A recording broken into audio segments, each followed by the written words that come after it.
மன்றாட்டின்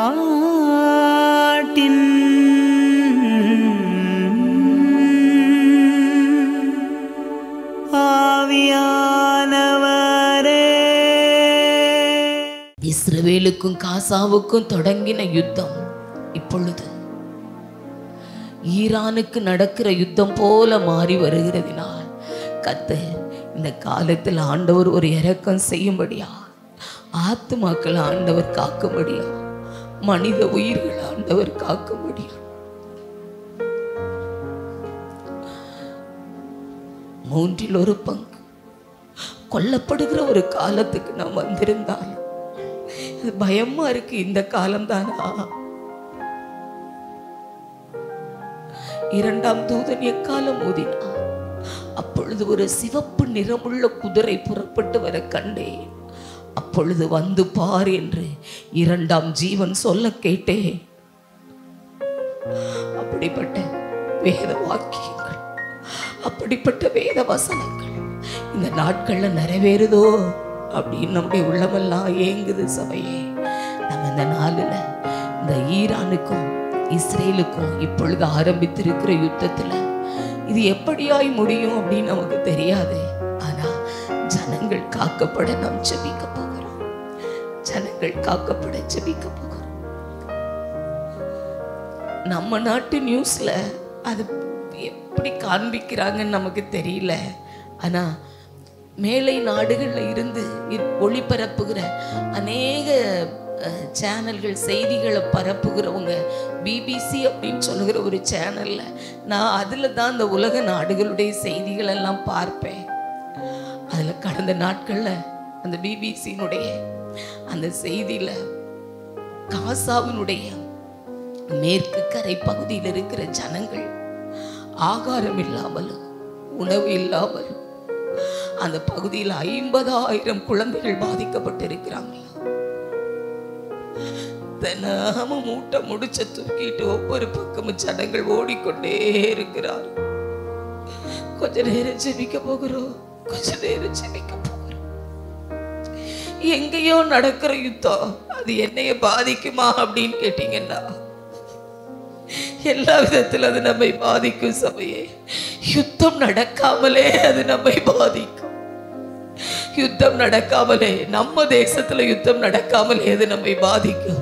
நம்முடைய உணவை பாதிக்கும், நம்முடைய பொருளாதாரத்தை பாதிக்கும், நம்முடைய பசி அது பெருகப்பட்டு, பட்டினி சாவுகளை அது பெருகப்பட்டு, எல்லாரும் கைகளை நீட்டி ஆண்டவருடைய சமூகத்தில் கொஞ்ச நேரம் ஜெபிக்க போகிறோம். ஒருவேளை இப்படி நடக்கிற யுத்த காலத்திற்கு தரப்புல நிற்பதற்காக கூட கர்த்தர் இந்த ஜீவனை நமக்கு கட்டளையிட்டாரோ, இதனால இப்படிப்பட்ட ஒரு காரியத்தை ஆண்டவர் நமக்கு செய்தாரோ. எல்லாரும் கொஞ்ச நேரம் தேவ சமூகத்தில் ஆண்டவரே, இஸ்ரேலுக்கு ஈரானுக்கு உண்டாகிற யுத்தங்களை ஓய பண்ணி ஆண்டவரே, ஆண்டவரே அந்த யுத்தத்தில் உடைய கரம் நீட்டப்படணும். நாங்கள் ஜெபிக்கிறோம் ஆண்டவரே. ஆண்டவரே, குழந்தைகள் தண்ணீருக்காய் ஏங்கி அதன் மேல் வாயோடு ஒட்டி கொள்ளுதே, தாகத்தால் மூச்சிரைத்து கிடக்கிறார்களே, வயிறு ஒட்டி கொண்டிருக்கிறார்களே ஆண்டவரே. எங்க அப்பா கிடைக்கும் பிள்ளைகள் ஓடுகிறார்களே ஆண்டவரே. இயேசுவே, இறங்காதிருப்பீரோ, மனம் இறங்காதிருப்பீரோ, மனம் இறங்காதிருப்பீரோ எங்க அப்பா. அப்பா, உள்ளத்தின் ஆழத்தில் இருந்து போய் ஸ்தோத்தரிக்கிறோம் இயேசுவின் நாமத்தினால். ஆண்டவரே, இஸ்ரேலுக்கும் காசாவுக்கும் நடந்த யுத்தம் இப்ப ஈரானோடு மோதி கொண்டிருக்குது. சுற்றி இருக்கிற ஆண்டவரே அரபு நாடுகளோடு அந்த யுத்தம் தொற்றி கொண்டு போகுதே ஆண்டவரே. இயேசுவே, யுத்தங்களையும் யுத்தத்தின் செய்திகளையும் கேள்விப்படுவீர்கள், ஆனால் உங்கள் இருதயம் கலங்காதிருப்பதாக என்றீரே.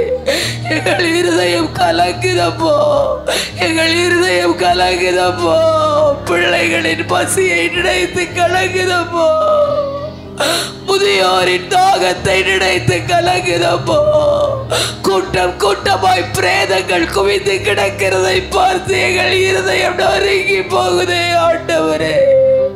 தேவனே, ஒரு இரக்கம் செய்க ஆண்டவரே, ஒரு இரக்கம் செய்க ஆண்டவரே. ஆத்துமாக்கள் மேல் இரக்கமாயிருக்கிறவரே, ஆத்துமாக்களை நேசிக்கிறவரே, உம்முடைய சாயலால் உண்டாக்கப்பட்ட உம்முடைய ஆத்துமாவை நேசிக்கிறவரே, தேவனே உமக்கு ஸ்தோத்திரமையோ. இஸ்ரேலுக்கும் ஈரானுக்கும் உண்டிருக்கிற இந்த யுத்தத்தின் நடுவிலே கர்த்தருடைய கரம் நீட்டப்படணும்னு ஜெபிக்கிறோம். ஆத்துமாக்கள் காக்கப்படணும் நாங்க ஜெபிக்கிறோம் ஆண்டவரே. ஆத்துமாக்கள் காக்கப்படணும் நாங்க ஜெபிக்கிறோம் ஆண்டவரே. நீங்க அப்படி செய்கிறதற்காக உமக்கு ஸ்தோத்திரம். அந்த தேசத்தின் குழந்தைகளுக்காக நாங்கள் ஜெபிக்கிறோம் ஆண்டவரே. பெரியவங்களுக்காய், வாலிபருக்காய், கண்ணீருக்காய் ஜெபிக்கிறோம். பசி எல்லாருக்கும் உரியது ஆண்டவரே. பசி எல்லாரையும் ஆண்டவரே கரங்கப்பட்டிருமையா. பசி எல்லாருடைய பலத்தை தின்னு போற்று ஆண்டவரே. இயேசுவே, இயேசுவே, பசியிலிருந்து ஜனங்கள் காக்கப்படுவார்களா? வேண்டிய ஆகாரம் கொடுக்கப்படுவதாக ஆண்டவரே, கொடுக்கப்படுவதாக ஆண்டவரே.